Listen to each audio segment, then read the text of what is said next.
आता पाहूया मुंबई आणि पुण्यातल्या टॉप 9 बातम्या। मुंबईमध्ये उन्हाचा तडाखा वाढला। उष्माघाताच्या संभाव्य धोक्यामुळे नागरिकांना काळजी घेण्याचं आवाहन।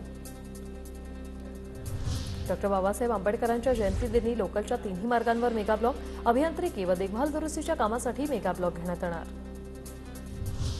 मुंबईतील मालमत्ताधारकांना मालमत्ता कराचा भरणा करण्यासाठी 25 मे अंतिम मुदत। मालमत्ताधारकांनी मुदतीपूर्वी मालमत्ता कराचा भरणा करण्याचं महापालिकेचं आवाहन, तर कर न भरणाऱ्यांवर दंडात्मक कारवाईचा इशारा।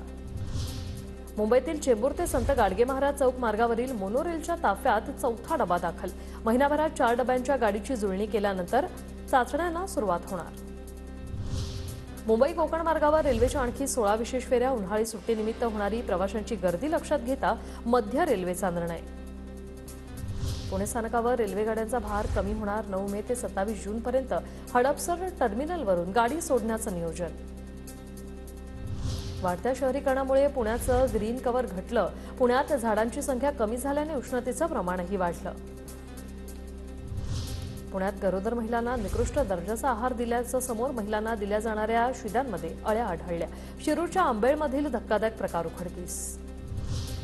डॉ. बाबासाहेब आंबेडकर यांच्या जयंतीनिमित्त पीएमपीच्या काही बस मार्गांमध्ये बदल। डॉ. बाबासाहेब आंबेडकर स्थानक, ससून रोड आणि मोलेदिना बस स्थानकातील बस मार्गांमध्ये बदल।